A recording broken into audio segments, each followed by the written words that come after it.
Okay, well, I'm gonna be showing you some common beginner mistakes. This is gonna be mostly for like lower ranks like wood or like anything below gold or plat. You can apply these things in your games.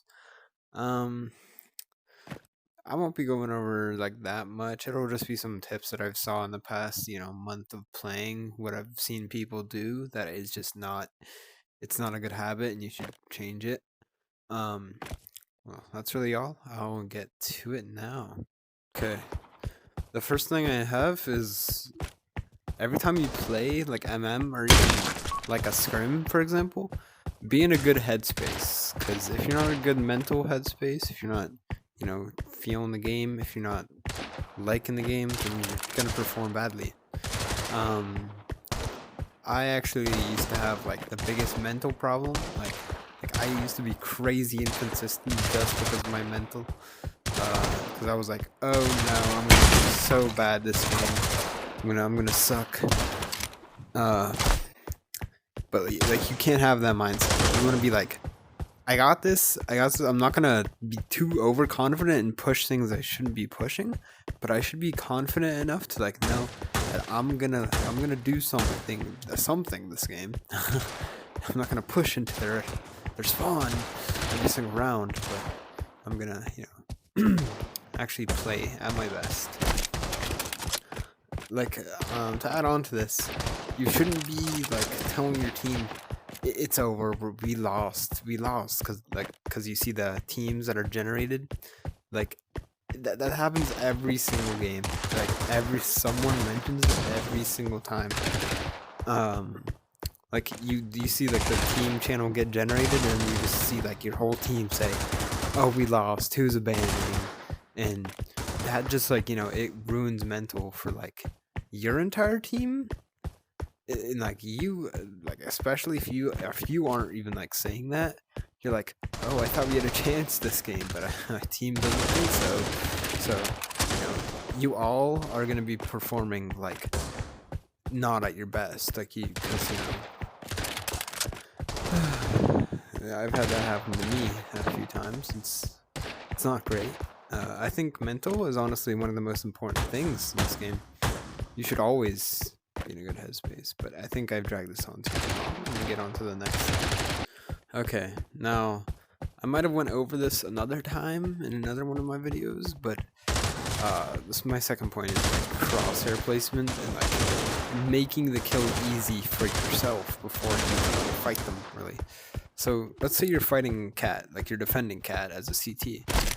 The mid player calls out, oh, they're rushing Cat, you gotta defend this, right? So, assuming you have a flash and you're doing and pushing, you pull it, throw it, and you can just, a lot of people just like to do this, they just like to, just wide swing it kind of, but another good alternative to that is just literally proof to get the kill like simpler. Like, yeah, I know they're gonna be pushing me, so what I'm gonna do is I'm gonna swing after my flash and just pre-aim them and then kill them. Now, it really depends on where you're playing, because this could be like a horrible decision on some spots, but it can also be like the best decision on other spots. Like, if I'm going against like people that are killing me in like less than one, like I can't even see them, then maybe sure I would like do a little wide swing so I can catch them off guard. But like for an easy kill, what you should be doing is literally just pre-aiming the enemy. Like flick ups are cool. Like, yeah, I mean, I guess you can flick up and maybe get the kill, but that's not like likely. I made this guide for like newer players under like gold and plat. So if you're like if you're getting crazy flick ups, then you should stop and actually just focus on real aim, because that's probably why you're stuck in like gold. Like, yeah, you have good flicks, but do you actually have good raw aim? Like, that's a big important decider. Overall, here I just want you to like make the gunfights like even like in your favor before you even see them. Again, it's not like viable for all like situations. Like, for example, if I'm like trying to defend long from this little angle, I might like sprint peek, and then actually no. If you're fighting the pit head peek, then yeah, of course, this is the best method ever. You know, you can just pre-aim them and kill them. But if they're pushing up actively, though, you know, do something like that and shoot them. Overall, it's just situational. You know, you might use it in some cases, you might not use it in others, but you know, you just gotta learn when to take a specific gunfight. Okay, for my next one, I just want to go over to actually like check your rat spots, because you know you can still get caught out by them, and you know it can really cost you the game, especially if that guy gets like a 3. Say, I know people, very rarely people can right here if they like smoke this off and you know they get there late, but that can literally be like a, you know, a round ending rat spot for, you know, your team. Say you get out one thing, right? Like there's 2 more of you here, and then that guy just shoots you and kills you all, like, and then the game's over. Now, of course, you want to make sure you actually check the main spots, like on say, before you you know, you actually go and check your rat spot. For example, I'm gonna check heaven, and I'm not gonna just pre-aim this, then heaven can shoot me. But you just gotta check your corners, because you know, dying by a little rat spot is not worth it. Here, I'm gonna be weird. I'm just gonna go over some rat spots on this little site. The most popular rat spot is probably gonna be this heaven right here. There's also ratting on the fork and waiting for them to come up. That's pretty popular. Sitting on like down here, it's very risky, but if you have an AK or G3, it can be rewarding. But honestly, as a T, you should just be checking these spots.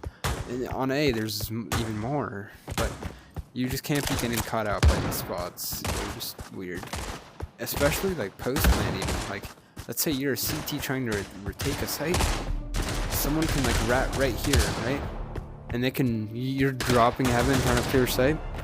Say the bomb is like planted like even right here, right?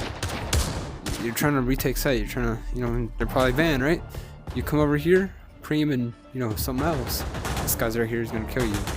But you can't really watch out for that then, but you still gotta be cautious of everything. Yeah, that's really all. Okay, so my next point is don't bait your team when you're going for pushes, or even just like, you know, in a 2v1, 1v2.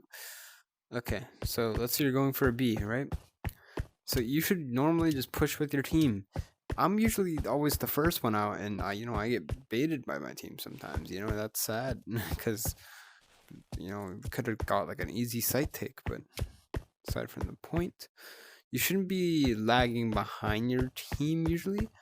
Like, your team shouldn't be, you know, all the way up at the door and you're back here still. You know, you should definitely try and be with your team more so you can be on them, you know, on site takes. Like, say for example, your teammate's up there, he's already fighting, you know, that, and you're coming up behind him like, oh, I'm coming, and then you're late because he's already dead, and you just watched him die. Like, overall, what I mean by this point is just help your team out. Like, you can fight someone with your teammate and kill them, and it'll be like an unfair advantage. Like, you get that advantage and you win the gunfight. Much easier than just a simple 1v1. This can be countered if the person has like an AK though, and they literally just one tap you. And also a problem with this could be like you accidentally like shoot your teammate, or your teammate shoots you, but that doesn't happen too much. I don't mean like I'm talking about double peeking. I mean, just don't bait your teammate. Be with your teammate, peek with your teammate. You know, it's double peeking. Just be with your team. Don't be lagging behind and baiting them. You know, be on site with them. You know? I mean, if you're like anchoring apps for post plan, that's different. But you know, help like take site. You shouldn't be sitting in apps while your team is actively taking site. Just, you know, sitting here, not doing anything. Like for an example, like mid round, you guys are both like market trying to do a retake on like a 2v2, for example. You're like coming with him, you're like walking up, kind of just not really paying attention. Your teammate's actively peeking. You should try to be peeking with them if possible, because if you peek with them, a 2v1 is always gonna be a win, right? So you gotta think that. And again, a 2v2, you can make it a 2v1 by isolating someone. As stated in the afterthought clutching guide, you should definitely watch that because it's very important, even not for like 1v5s, but even for like 2v2s. You can isolate someone, not have to 1v2 them while your teammate is, squabbling about somewhere else. But yeah, that's really all. Just don't bait your teammates. I mean, it seems like, oh, that's easy. I never bait my team. And then you just, just let them die. And then you just peek after and you get the kill maybe. But it's not always the, the best thing. There's one maybe like excuse for baiting. Like, say for example, like, I know I don't like using this example, but it's MM. There's gonna be Master, and then like his other teammates are gonna be Blitz, right? If you know that Master is gonna be like jungle, then sure, you can like bait your teammate for the kill on jungle as long as you get it, because sadly that's how MM works. However, that's not gonna slide in PCL, so I wouldn't recommend really using that as a habit. But it's not that bad. Or if your teammates one tap, you can get the info off them. Like sometimes I say, teammate bait me because I'm one tap. You can get the refrag after. And I mean, I only bait them if they say that. I mean, but this has gone on for a little bit. I think that's really all I have for it. Okay, now for my next point. This is a little advanced, but people like in gold and plat and under can still do it. If you master this, then you can skyrocket the ranks. I would call this like macroing, but it's kind of different. I'm gonna just say what's on my mind for this. So keeping track of everything like that's going on in the game as a T or even as a CT. I mean, as a CT or even a T. It's important, especially if you're IGLing, which I'm not gonna get into IGLing that much since in MM there basically is no IGLing, but this is something that you can use personally, and it can even it can definitely, if you want to go be an IGL like later in PCL, then you should definitely learn this, as it's like literally the key factor of IGLing in my opinion. So you're a CT, right? If they're doing a fake, this will help you recognize if they're doing a fake. If they're doing like anything else, it'll just let you know where they are. Honestly, it's not that hard, but it requires experience, and that's something that's pretty hard because not everyone has time to grind the game 24/7.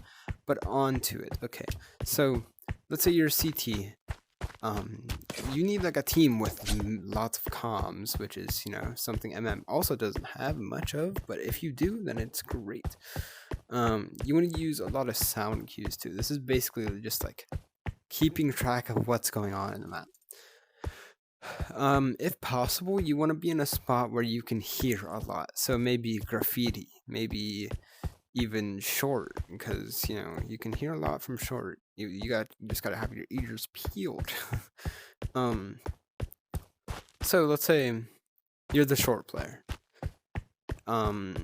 There's flashes coming in from fountain. They're trying to clear it early to see if anyone's pushing. But your monster player also calls out there's two pushing monster. So on your little mental mini map, I went over this in my game sense guide too, but in your mental mini map, you have one here and then two down in monster. There's still two more that you don't know of. Yes, they could be maybe someone somewhere in water, maybe supporting the push on B, but you can't guarantee it until you see someone.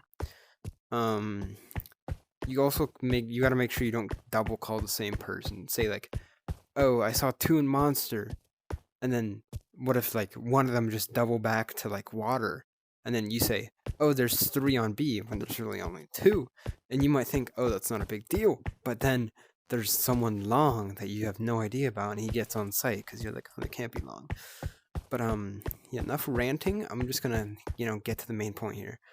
keeping track of where everyone is like it's gonna be major in your games. Say like you're retaking. They're actually going B. You hear bomb down. You hear like they're planning. But you did see one clear, like you heard a nade on long, like they flashed out long. So maybe like there's a guy lurking here. He could call sight clear.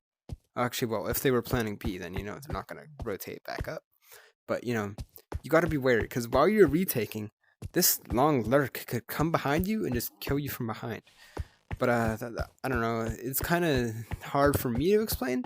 If you want like a better explanation of it, just search up macroing on like an actual Counter-Strike video, and it's practically the same thing. It's just Pavlov. But yeah, just a little summary. This is basically just keeping track of where everyone is, what's going on in your game, because it doesn't come down to just like you and the other person in a 1v1. No, it's much bigger than that. Although the 1v1s are important, you gotta hopefully hit your shots. I know I'm kind of going back on this and stuff, but make sure you're actually pre-aiming instead of fully wide swinging. Well, in some situations you can wide swing, but pre-aiming for newer players is going to be the way to go, in my opinion at least. But that's it for this. I'm going to get on to the next one now.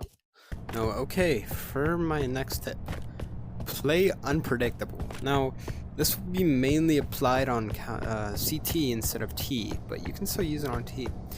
What I mean by this is, you're defending sight, right? Maybe pistol round, you have a Glock, right? You want to play close up. What I usually do for pistol round, it's not the best, but I usually just play on this van, and I don't peek this angle because that's more long range. I flash over when I see them, and I just, come here close and then shoot. Because, they're going to be pushing me, and they're going to be hopefully blinded if I land my flash. But next round, oh, he was on van last round. Maybe he's going to be, like van again. So you have a UMP, or maybe you force an M4, or if you lost, you have like a Deagle. If you have a Deagle, Deagle or M4, I'd probably play here for second round, and UMP, I might play like Con, or even van again, because with UMP, you still have to be close range. Something else I want to mention is you have to play around your gun. Again, like, UMP, Glock, close range. M4, Eagle, you want to take longer angles if possible. Because, reminder that CT, they have to swing into you to win sight. Yes, they can flash. Honestly, if you're here, you can maybe use this as a head peek and use this as anti-flash. Kind of, unless they flash back here. But aside from the point, how you can play unpredictable on T side. On CT, it's literally just moving around the site. Don't be in the same spot as you were last round, maybe. But, well, this is kind of going into IGLing again, because, your IGL is going to tell you where to go. But as a single player, say, well, of course, no one IGLs, but as a single player, say you want to go lurk mid, or your team is doing a mid push, but you've been going mid for like many rounds, and you're just here lurking, right? You've been going mid on upper this whole game, every single round, and you're fighting someone in window who's like relatively passive actually. Then, maybe you can go van this round, buy smoke out maybe CT or something you're worried about that you're gonna get shot from, and then you can maybe push up. Because if they're playing passive, then you can maybe push up, get a kill. They're going to be not expecting that.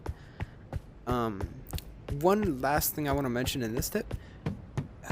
If they don't go to your site that round, then you can play in the same spot. Because, they don't know that you were there. Like, they have no idea that you changed up from van to con, or van to backside, or, backside to van. You can do that again, unless someone saw you. Because you only have to change if someone saw you there. Okay, that's it for this tip, but getting on to the next one. Okay, for my last tip, I just want to say that this can counter almost any player. Like, literally almost any player will die to this. So what it is a flash, specifically a counter flash. Now, usually a counter flash, it'll just, make the person go back into main. They throw a flash. You might be blind. If you're not, you should still throw a flash because they usually, swing off a flash. For example, they throw a flash. I'm gonna throw. That was like the best flash. I throw a flash. I peek off of it, and if I pre-aim correctly, if I when they come out main, they're probably going to fork, right?